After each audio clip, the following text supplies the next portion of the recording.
Welcome to the Startup Grind. Todd, thank you so much for coming, joining us here. Welcome. How are you doing? I'm good.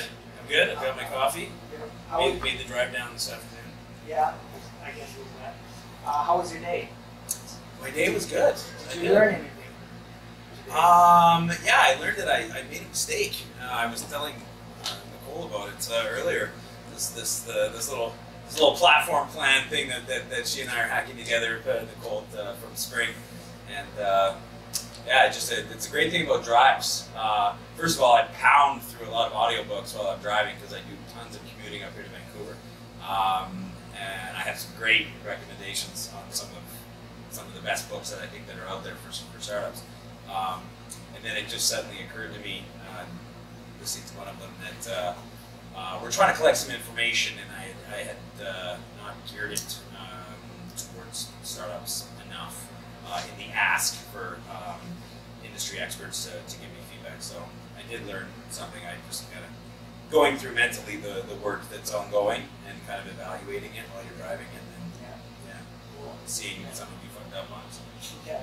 Do you also listen to podcasts when you're driving? Do you always? But yeah, it's my own podcast. No, I've actually never ever listened. I mean, it's like listening to your own voice. It sucks. I mean, you're like, oh my god, you don't want to hear the ums and ahs and all the stuff. So I don't. I mean, I Tim Ferriss is I'm a big fan of Tim Ferriss, and I don't buy all this, everything that he says and a lot of stuff. But I mean, I find it inspiring. I think it's very interesting. And I'll kind of hunt through all of his podcasts and choose particular guests and people that he's talked to, like Mark Andreessen or something like that. I find that very interesting. Right. Yeah. Any other podcasts you can recommend? Not really on the podcast. I actually prefer the books a little bit more. To be honest, I really like Audible, and I just have tons of audiobooks that I like a lot. So 8 years ago, you left BC and to go to China. 10 years ago. Oh, 10 years. Yeah, for the first time. Right, yeah, you spent 8 years there. Yeah, it's kind of in total. Yeah. And so what was the reason you left? Okay, yeah, I want to do the background, try and bite this off real fast. I was at BCIT. I was messing around, working with a few of the guys that are sitting in the back, my old industry buddies there. And then got an interest in China. Okay, had an interest in China. China's doing some cool stuff. Seems like it's really going to blow up over there. This was like 2007. Like, okay, I'm going to go over to 2007. I'm going to go over to China. I go over to China. Meet a girl. Don't like China. Make the plan. Okay, let's go back to Canada. I've got to go back to Canada first. She has to finish her studies. Then I come back, get a job. It's just a job, and then she couldn't get a visa to come to Canada. She couldn't get a tourist visa. Couldn't get a study visa. And so then I was like, oh shit. Okay, well now what? I mean, she's Russian. I'm Canadian. She's living in China, and so I just said, well, screw the job. She's by far and away the most important startup in my life right now. So I will just give up the job and sell all my stuff and just move back to China and make a go of that, which kind of was actually what led to me even getting into entrepreneurship, which is a word I could not even spell, back then. I had no business, no desire to become an entrepreneur. I didn't really know what it was, what it meant. I just knew that, holy shit, I'm in China, I'm now engaged, I have very little money in the bank, and I have no job or any idea what I'm going to do here. None. And it is not a good economy right now at the end of 2008 to be looking for a job. So kind of constraints breed innovation, right? And so it's like, well, if nobody's hiring and everybody's in a hiring freeze, then I gotta have to figure something out. I gotta do something, and just one thing led to another, which is where all my fun China stories start coming. How many people are Chinese? Holy shit! Yeah. So. Do you speak Chinese? 我的中文非常不好，对不起，我说英语。Yeah, my Chinese is not very good. I worked almost entirely in English on English products, for a lot of people who go to China, you'll soon realize that all the Chinese want to take the opportunity interacting with you to practice their English. So it's actually much harder to, you go over and immerse yourself, but everybody coming, to talk to you all want to speak English. So it's hard to get them to speak Chinese. But anyway, I did not learn Chinese very well. Yeah, I tried it. It's tough. So what was your first entrepreneur experience then? Yeah. Okay. Fine. You don't have to go into details. Yeah. So Leading up to I managed. I started hanging. I met this guy. He wanted to do an English magazine. We were in a city called Dalian, up in Liaoning province, up by North Korea, oddly enough. And it's kind of a small city in China of like 6 million people. And there was nothing for expats, like nothing.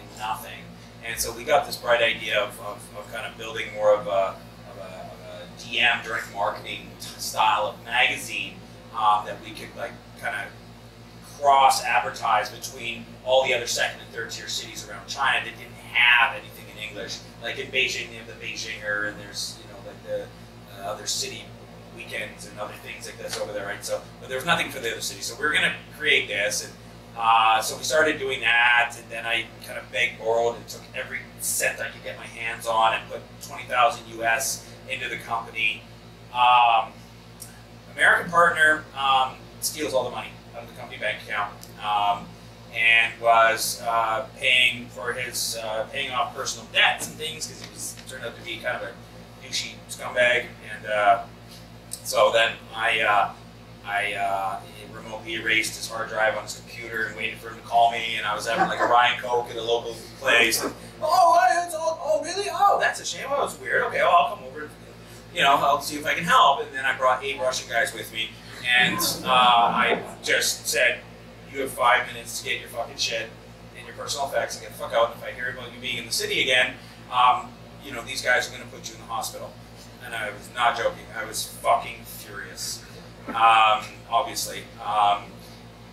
And so he was like, okay, fine, I get it, and grabbed his shit and they left. Awkward staff meeting the next day. And I said, give me a few weeks, let me try and figure it out. Then you just go to overdrive, right? You're just on fucking autopilot. I mean, it's just like so many people that love and care about, and it was their money and it's all gone. You don't give a shit about your own money. It's all the people that you borrowed from. And then you're just not sleeping in the whole 9 yards, right? And it's just hell. But I managed to raise like another $30,000 to try and get us out of the hole of like rent, printing, and publishing, and all. Then the designers and all the staff and the rent, office and stuff. Got all that going. Found a Chinese guy who was recommended from some Chinese people that I kind of knew. Recommended another guy, younger guy who came in and had a DM license from his uncle or something for the binding of the magazine that we could publish under the law and all this kind of stuff and go. 6 months later, we're cash flow positive. Things are amazing. We've got a great reputation in the city. We're going to start expanding.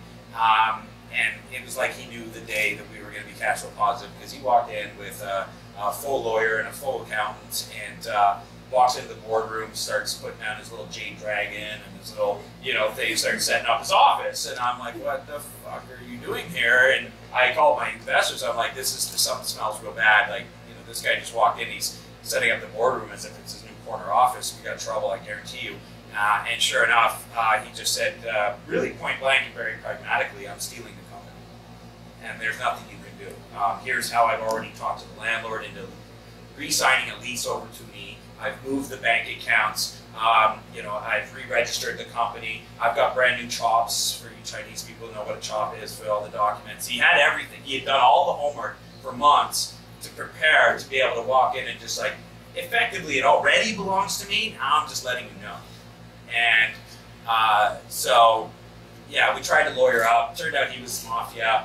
Scared off 3 lawyers in a row. I spent most of my time running around collecting my packages, my box of shit from each lawyer office, going to the next one to try and hire somebody else. And then he started screwing with my investors who worked at Intel, and Intel's a little bit like Secret Service, and you know, like in Star Trek, when you go to a new world, you're not supposed to fuck with the locals. So, like that's what they're not supposed to be doing in that land. And so they were starting to. Their bosses were catching wind that they were messing around the local economy and doing some things and dalliances and some business and stuff. It's all stuff that they're not supposed to be doing when they're working over there. It's just supposed to be producing microchips. And so they just said, listen, we have to sign a non-liability and basically hand it over to them. Like I'm sorry, like we can't continue the fight alongside you, which will effectively screw you. And we know that. We're sorry. And so that was the end of it. That was it. And then so that was a fun year. You know, and then went out to other things. But again, the learning was amazing. The growing up that I did was incredible and so needed and necessary. And it provided me all the future opportunities that I needed. And it was very interesting. And like kind of the first real kind of lesson about China was, you know, and I've kind of come full circle and I forgive the Chinese guy for doing what he did. Mostly because it's just a fucking weight that I don't want to carry anymore, and at some point it doesn't do me any good in any part of my life right now. So get rid of it, and I forgive him because here's a young man who's brought up in China, and here's a good example of that. It might help you understand why he did what he did, because the magazine effectively died right after that. I mean, it was an English magazine, and his English was non-existent. Like, it was terrible. And he Google translated a couple more issues to fulfill advertising contracts, and then it just left.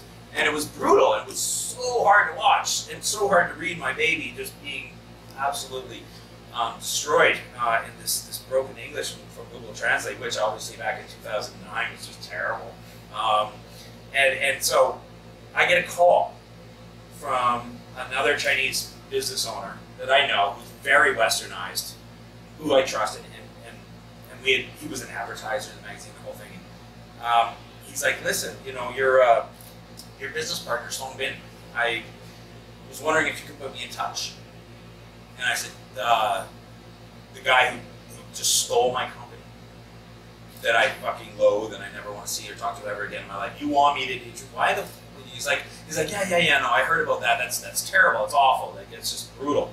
But I've got this business opportunity, and I wanted to see if he'd be interested in it. And I was like, okay, he stole my company, right? Like, we did business together, we tried, and then he stole it from me. Like, you know, yeah. No, I get it. That's really awful. I understand. But you know, the truth is, you did all the work, and you put in all the money, and that he was able to just kind of walk in and steal it from you foreigners. So obviously he's a brilliant businessman, and I would love to talk to him. And I was like, you know, what? You know, you may take crazy pills here. What is actually happening here? And so it kind of dawns on me, and it's just, you have to understand that I think, you know, the competition in China is fierce, and if you don't have the right family name, and you don't have, you know, the money, you know, to kind of, you know, establish yourself and have a credibility, have a reputation, you know, you're looking for any way that you can to build a reputation, to build street credibility in China, and to gain that opportunity, to gain that leg up on the other million guys that are just like you in that country, let's say. And this guy, I got to give him credit, he saw his opportunity and he took it. And it was funny because I never saw it coming, and I thought I was gold. I thought I was totally secure because it was an English magazine. Every relationship, every employee, you know, every distribution outlet, everybody was my relationship. They all belonged to me. If anybody decided to take the company would die. So why would you take the company? I never saw it coming because there was no point. It would die if you took it from me. He didn't take it from me because he thought it was a good business or wanted to run the business or anything to do with that. He took it from me so that people would hear that he had taken it from me. He wanted people to know what he had done. He wanted that rumor, that word to get out, because that was going to propel him into an echelon of credibility as a smart business person where you know, in China, morals and ethics and things kind of take a back seat sometimes. But it's not a bad thing because that's actually the rules of the game and everybody plays within the same rules. So it's, you know, I mean, it's not necessarily a bad thing because when everybody's playing by the same rules, then what difference does it make? You know, which, you know, here we have everybody plays by some rules and then there's a few who play by the alternate rules and that's why we have laws to protect us from them. But in China, it's all an even playing field and everybody knows the rules of the game. You know, and I mean, that's why he did it. He was a young guy looking to break. He was looking for his opportunity, and he saw it, and he took it. I mean, I can never really forgive or condone what he did because I didn't grow up in China, and I'm not Chinese. So my morals and ethics are very different. So I can't really say anything good about what he did or why he did it, but I can certainly understand it, and I can actually forgive it. So you learned from that, but you then didn't use the same strategy, right? Yeah, I mean, you know, one of the things that I used to hate being in China was when you get some of these asshole expats who think that they can go back and relive being in high school or something and just act like idiots over there, where they're treating people badly, cutting in line, you know, launching themselves into a packed elevator before the people come off it, these kinds of things. Which, you know, littering on the ground. I would just go nuts at this. And they would just go, huh, hey man, when in Rome. When in Rome? Fuck you. You weren't born in Rome, you didn't grow up in Rome, you're not Roman. And you know better. You know better. They don't always know better. It's not a, you know, they take care of the planet is something new that they're adjusting to and they're trying to evolve into in China. But you come from a place where it already has, and you grew up and you know the difference. So don't give me this bullshit about when in Rome. You know better, and you shouldn't do that. Sidebar. Sorry. That's cool. So then, how did you get involved in Chinaccelerator? Yeah, so it's actually just a buddy of mine. He had the nice cushy, you know, corporate job with TBWA, which is a big digital agency, and so we would hang out, you know, just play video games and stuff, and our wives, you know, would hang out. So it was good to get together with these guys, and he was very smart. And I think we were sitting around one day, and you know, he's killing me in FIFA because he's French and he loves soccer, and I don't care, just hit some buttons. And he says, I met this guy, he's got a fund, and we're going to launch an accelerator. And of course, I said, what the fuck's an accelerator? And he kind of told me the whole premise of how he met this guy who has a super angel fund of almost 200 million assets under management, and he's a white Lao-eye, you know, my buddy's a white Lao-eye, I'm a white Lao-eye. You know, it's like, well, we want to invest in tech in China, but how are we going to find startups in China in 2009, you know, discussions, and how are we going to get them to trust us? How are we going to get them to believe us and take our money? And I mean, aren't we just going to be throwing away our money because we're going to have terrible fucking deal flow in China because none of us are Chinese, we don't speak Chinese. So it's like, okay, so we had to get smart and create that beacon, which turned out to be the accelerator. And we said, listen, there's this thing called Techstars, you know, and you know, it's you get all these applications, and you create a community, and there's a community of mentors, which you can then also leverage for referrals and increase deal flow, higher level deal flow, and we can kind of just create this whole community, this whole buzz, this whole thing, and we can kind of almost write off the operating costs, almost like maybe $500,000 a year into running this accelerator, with our eyes on getting as much deal flow as possible coming towards us. So if we get 400 applications, and then we choose 10 companies every 6 months, and then we work with them, and we get to know, and we find 2 that we really love, and would love to deploy $500,000 into each after the accelerator is over. This is a great way for us to do a lot of really, really good things, a lot of really good, honest community stuff for China, but as well as de-risk our own getting into investing in tech in China, because by that time we should really know who we're getting into bed with. And so we just was like, okay, it sounds really good, let's just do that.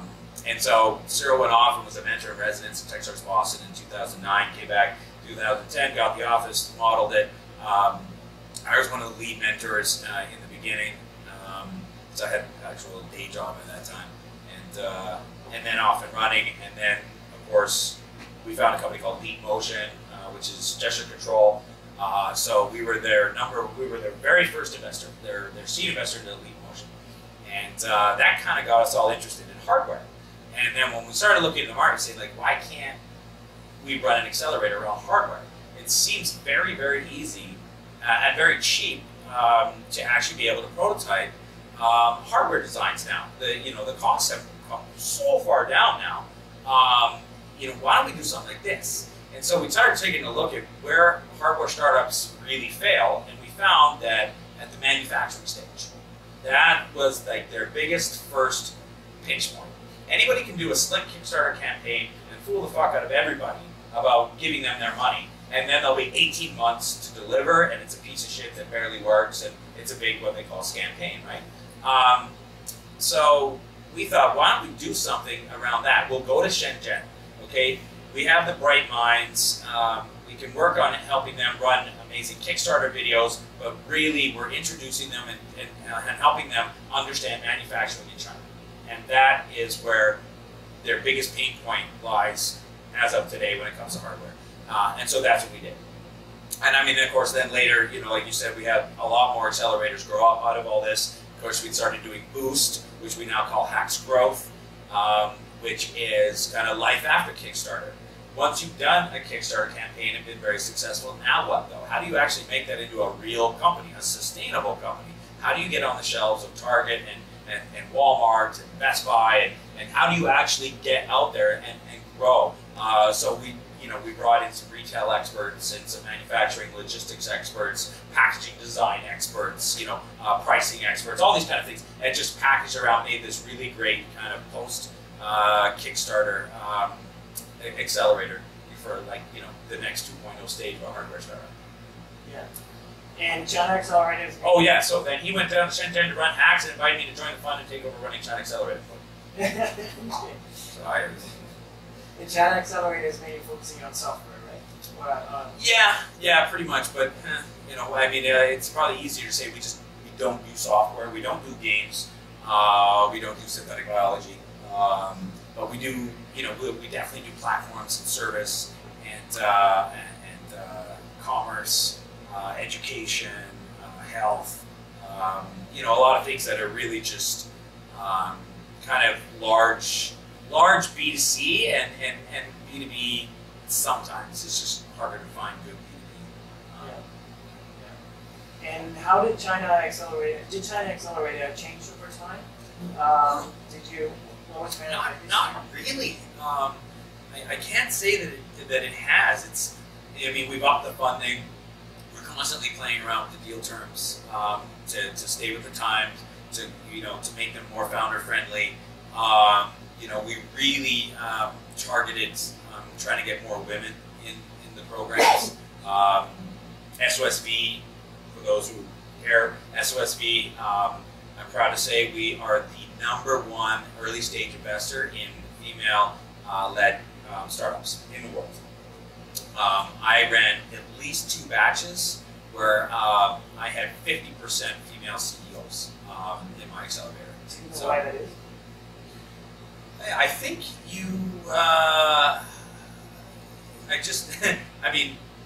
so we started to really enjoy working with women a little bit more than men.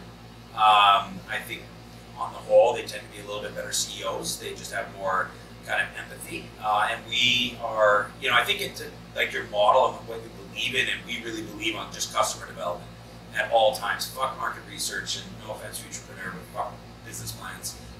It's just, it's just really go out there and hack. And, you are solving a problem, and out there is the answer to what it should look like, what medium it should be on, how much it should cost.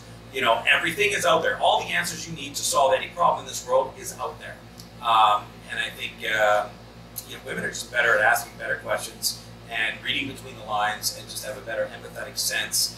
And they're not trying to force their fucking ego around their idea of something on the market, because they're actually there to help. And I don't know if that's saying anything good or bad, and I'm sorry if I'm offending anybody, but you know, and they're more coachable, typically. So you didn't necessarily get more applications from. No, there's way less female entrepreneurs out there for sure. And so Chinaccelerator is helping Chinese startups in China and also to go from Yes, China kind of, but we're not best positioned to help Chinese startups be successful.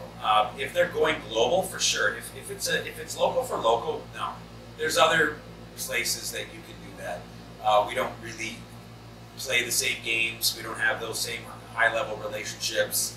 We don't even want to start figuring out how to be good at that game. You know, we do things kind of the Western way. And so, if you're Western trying to come into China, we can definitely help you that. We're in a very good spot to help international come into China.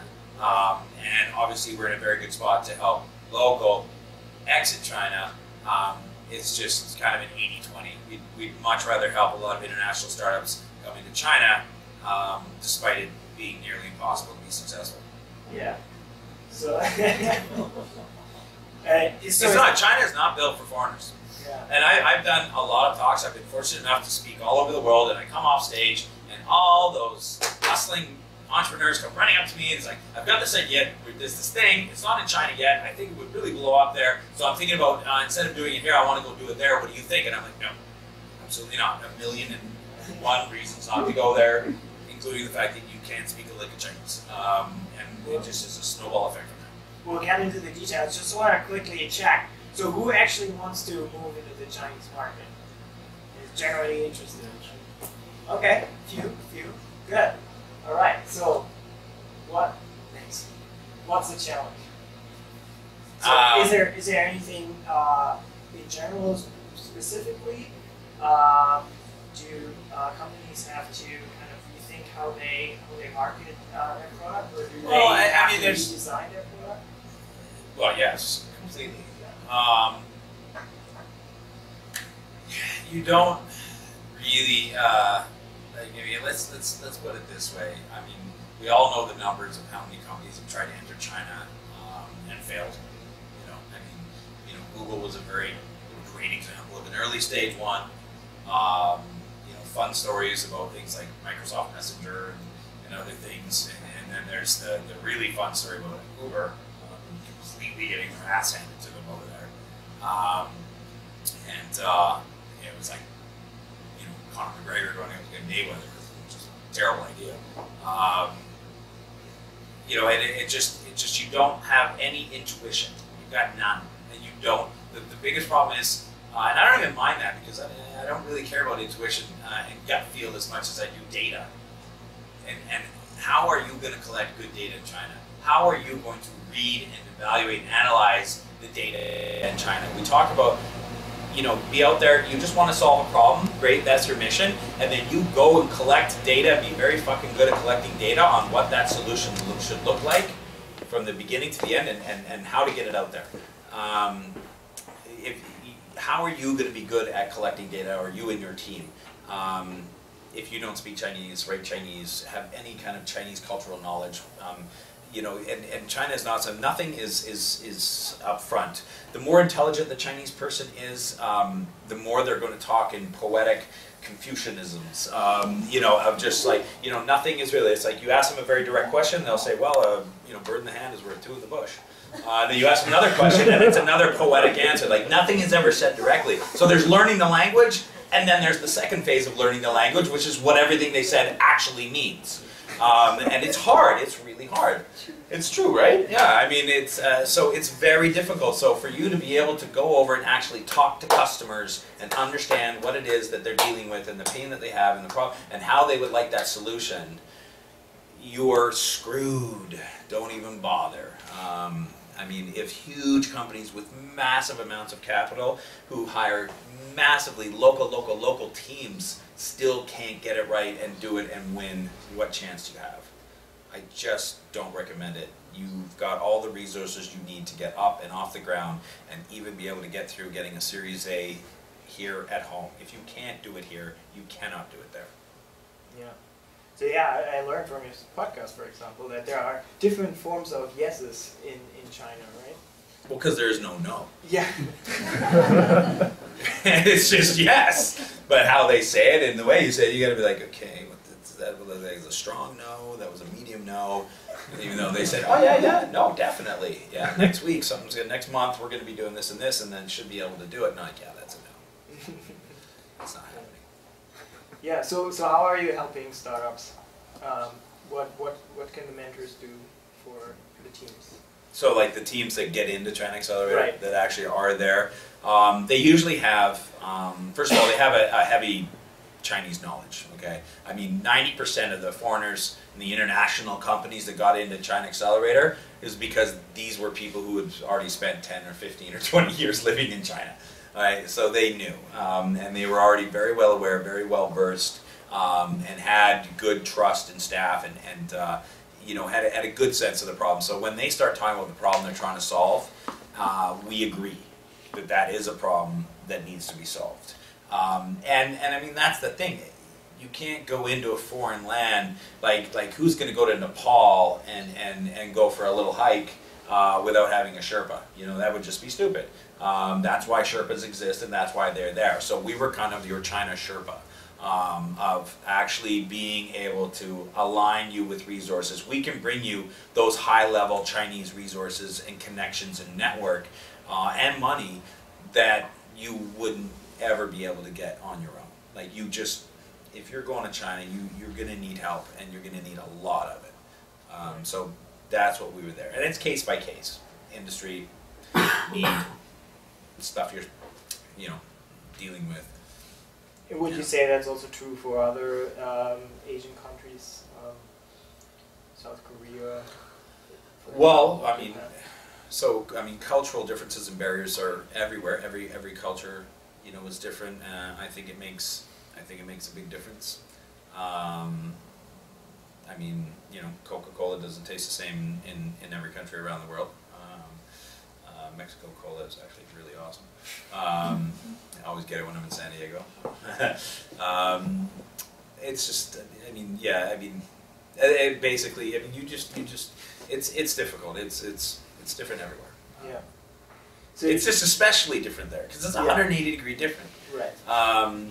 You know, something we talked about, and I'll give you a perfect example because we're talking about startups. Okay, when people start startups in North America, let's say. The basic path is landing page, email sequencing to get people to the landing page, signups, and then develop said website, and then optimize for mobile, and then if you're really rocking and rolling, native app. Okay, done, great.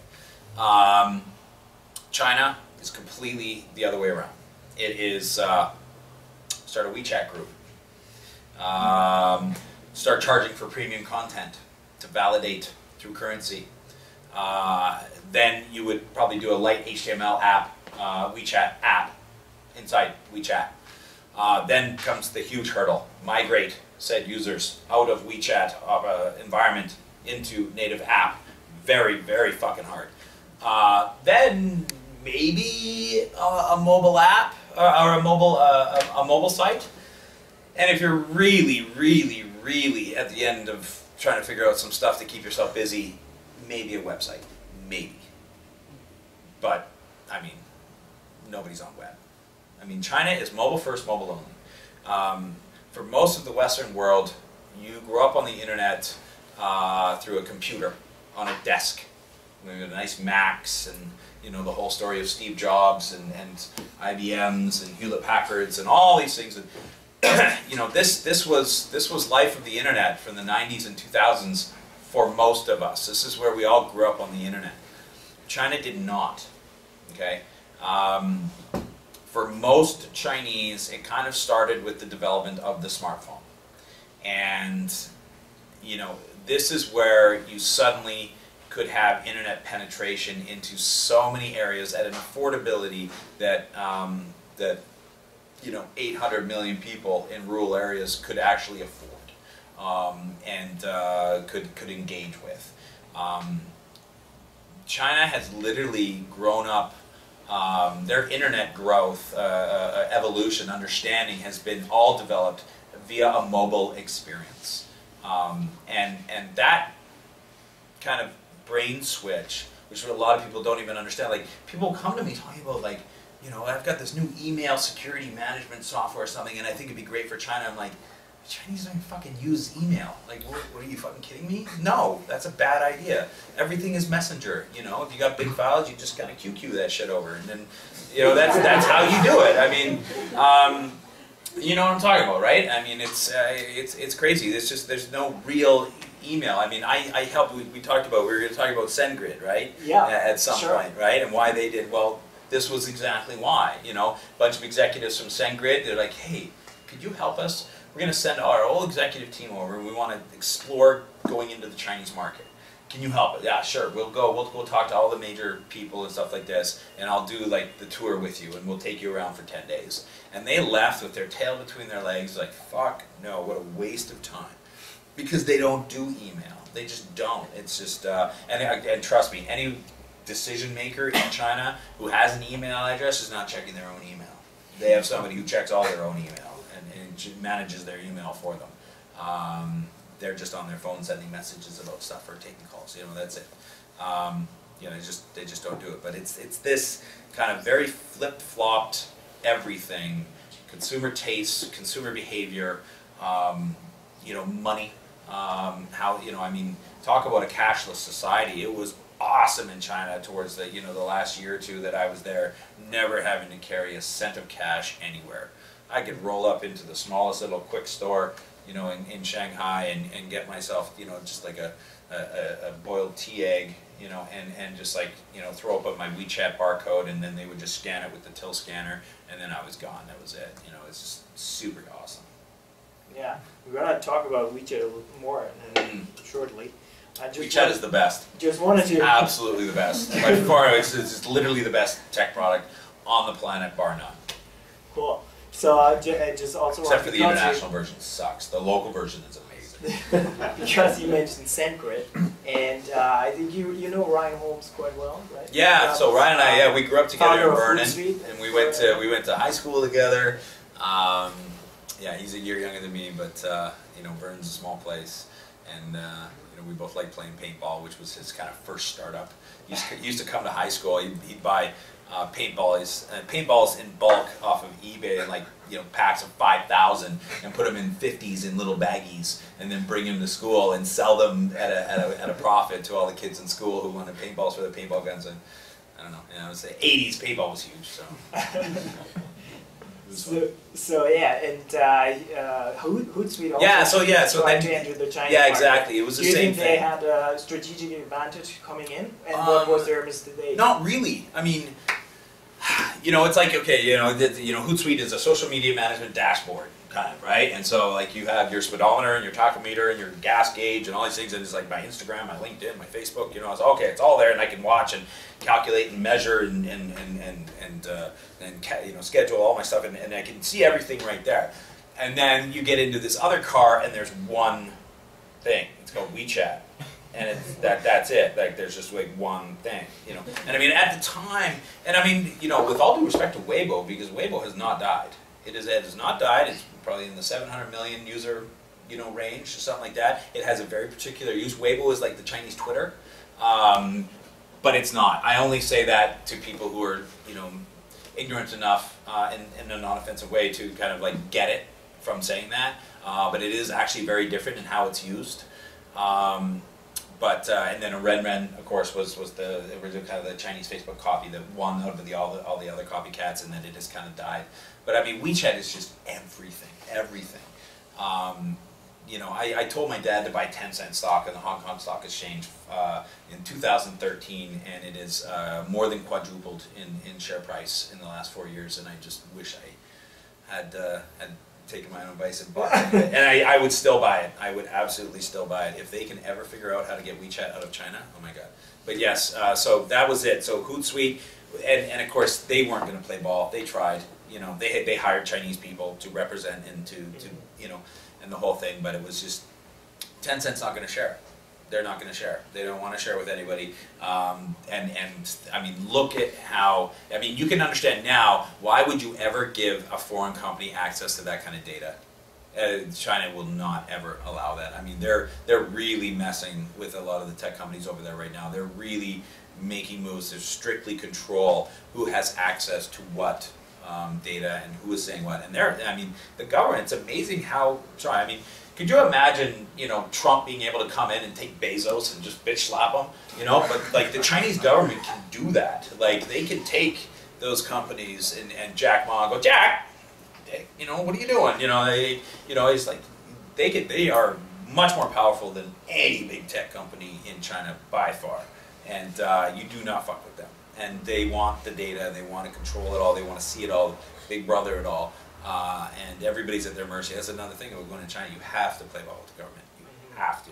You have to give up your data. You have to give up your security. You have to, you know, if you want to survive, you have to. It starts with an ICP license, right? And then it just goes from there. Yeah. So what do you mean? The government is collecting all the data from? Yeah. I mean, they want to protect and they want to manage. I mean, the Chinese government is not dumb, man. They know what they have, and that's kind of like in the 1.3, 1.4 billion people spending money, and you know, as China was growing up, very smart by the Chinese to say, listen, we know what you fucking North American companies are going to do. You're going to try and come in and you're going to try and take all the money that we have now accumulated from our manufacturing prowess, and we're going to be a massive economic behemoth in this world. But where should that benefit go? It needs to stay in-house. It needs to stay in China. So sorry Facebook, sorry Amazon, sorry Google, you guys are not allowed here. We are going to wait and let our own homegrown people figure it out and learn and get better. And we're going to keep it in-house, you know. So basically, we have the power and the ability to tell you to stay out, and meanwhile, we're going to let our kids grow up and figure it out. You know, yeah, we've been a little bit sheltered to the Western world and the whole global economy thing for a while, but that's over, and we're now here to play. We're going to, you know, we've got a lot of resources to play ball, but you know, all the learning, all the winning, all the opportunity is going to be for us, not for anybody else. And I mean, anybody running a country, would you do anything different? No, you do exactly the same thing. Yeah. So would you say... I don't know if I'm answering any of your questions, by the way. It's you do. very good coffee, and I'm just going. So would you say then it was easy for WeChat because they didn't have to Not go? really. They didn't have competitors from outside? No, nothing's easy. Oh, fuck competitors. I mean, you have a gazillion competitors internally. Trust me, the competitive environment in China is just nuts. It's just crazy. But the great thing about Tencent, you know, is that they know this. Has anybody heard of like the innovator's dilemma? For those who don't, real quick, it's just like your core business that brings you the most revenue is great, but do you deploy resources into R&D to develop and research products that could potentially cannibalize or destroy your current, you know, revenue source, right? And Tencent was like, hell yeah, we will, for sure. I mean, they had something like, you know, again, my info is probably a couple years old, but they had something like 350 or 60 product development departments that had their own budgets, their own de facto CEOs, their own marketing managers, the whole 9 yards. They had like a little company, 350 mini companies, all actively, combatively going against each other in China. To those like, so I mentioned QQ earlier, so it's like the Yahoo Messenger, right? But you can transfer huge files and everything. It was really good. So Tencent had QQ, and there was like Sina QQ and Tencent QQ, and I'm not really sure how the difference was or what the separation was. But Tencent had QQ. It was their largest revenue driver for that company, and yet they invested into WeChat and allowed WeChat to grow up and cannibalize QQ and just blow up on the scene. And you know, I just think that's a testament to their desire to be innovative and not just sit back on their laurels and be comfortable and just, you know, continuing to take in. They know that how much competition is right there, and they always have to stay ahead.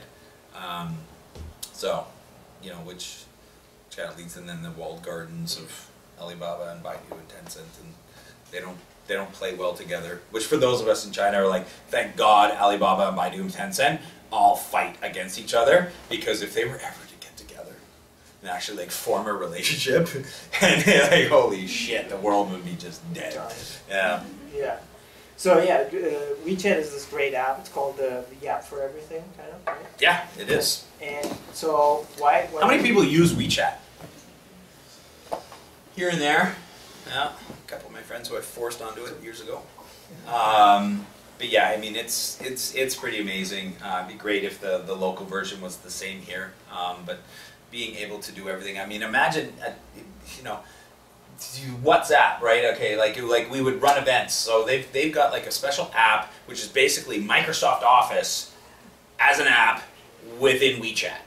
And so you go in WeChat and you create your little spreadsheet of like signups for a little meetup you want to do, and then you push it into a group and people can tap on it and open it up, and then of course you can save it as a favorite so you can always have access to it, even though the chat scrolls down past it, you don't have to scroll back up to go to it. And then you can open it up and you can put it in, tap on a cell, you know, type your name in, and then and then go back, and I mean, it's just like, holy shit, this is all happening within a messaging app, you know, and you can take all the payments, of course. You know, run all your payments through it. You can manage everything, you know, all their data. You know, you hook up your LinkedIn into it. It's just. So why is it not that popular here? It would be if it could be, but the problem, again, we go back to that massive government control works both ways. Okay.